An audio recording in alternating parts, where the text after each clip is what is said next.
Hola a tots, soc en Ratafia DC i benvinguts a un nou vídeo. Ja sabeu, si sou nous per aquí, subscriu-te al canal i ja saps, activa la campaneta per rebre les notificacions d'aquest petit gran canal en català sobre el detectiu Conan. Recordeu, l'únic al món. I abans de res, aquest vídeo el dedico a certa persona que considero important per mi. Ja saps, aquest vídeo va per tu. No l'has vist venir aquesta, Bé, com bé sabreu, avui és ni més ni menys que Sant Valentí, el dia dels enamorats, un dia especial per totes les parelles, i si no tens parella, doncs, bueno, em sap greu.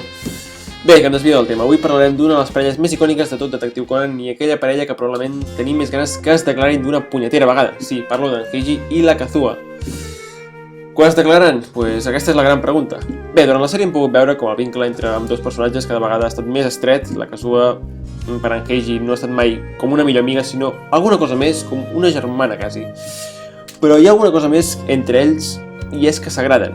Els dos ho saben, però no saben què pensen l'un de l'altre. Hem vist els dos en situacions límits, com per exemple quan la Kazuha quasi cau d'un barranc i en Heiji no la deixa anar per res del món, mentre que l'altre el vol deixar d'anar de la mà per no arrossegar-lo al buit. Això demostra la gran estima que es tenen. Però més enllà d'això, hem vist com s'ha intentat declarar i sempre ha acabat passant alguna cosa o bé no s'han acabat d'atrevir i han acabat barallant-se per alguna cosa. Repassem alguns d'aquests moments. Segur que em passa el mateix que tu. No, Heiji, no ho diguis davant de tothom. Ets com una subordinada per mi. Què acabes de... 恵比寿橋の時まで気つかへんかったけど、どうやら俺はお前のこと。安全な場所へ退避！何？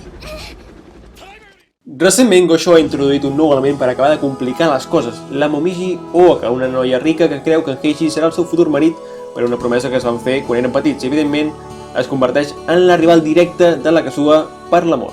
El fet que Gosho hagi posat aquest nou element tan al final de la història ha de fer pensar que ha de ser per un motiu de pes, i aquest és que la Momiji i en Yorimuga, el seu majordom i guardaespatlles, tinguin un paper important en la trama, no només en la història d'amor, sinó en la trama en si. Per tant, tenint en compte que encara estem a l'art d'en Ram, no pot ser que la trama amorosa de Heiji i la Kazuha acabi aquí, perquè si no encara quedarien bastantes aparicions d'ells i realment no tindrien tant d'espai a la trama de la sèrie, probablement. Per tant, com que en Gosho farà que la Momiji i en Yori cobrin importància més que al final, perquè ja ho va dir en Yori, més endavant us diré qui som. Això farà que en Heiji torni a estar implicat en la trama principal, com abans, mitjançant aquests dos personatges que, curiosament, un d'ells és la rival en l'amor per la Kazuha. I com a conseqüència aquesta trama també vindrà juntament amb la declaració en un moment important després de que la Kazuha tingui algun tipus d'enfrontament amb la Momiji, fent que la Kazuha s'hi declari davant de la Momiji tot derrotant-la. I això farà que en Heiji per fi també li acabi de declarar el seu amor, cosa que també sorprendrà a la Kazuha. I per fi, d'aquesta manera, s'hauran dit què pensa l'un de l'altre. És a dir, no serà en Heiji qui s'hi declari tal com sembla que Gosho ho està fent fins ara, sinó que serà la Kazuha. Aquesta serà la gran sorpresa que en Gosho té preparada. Però això no passarà fins abans de l'enfrontament final contra l'organització, que és quan Gosho deixarà pràcticament totes les trames amoroses més o menys tancades, és a dir, encara queda força perquè ho veiem. Haurem, pues, de tenir una mica més de paciència, nois.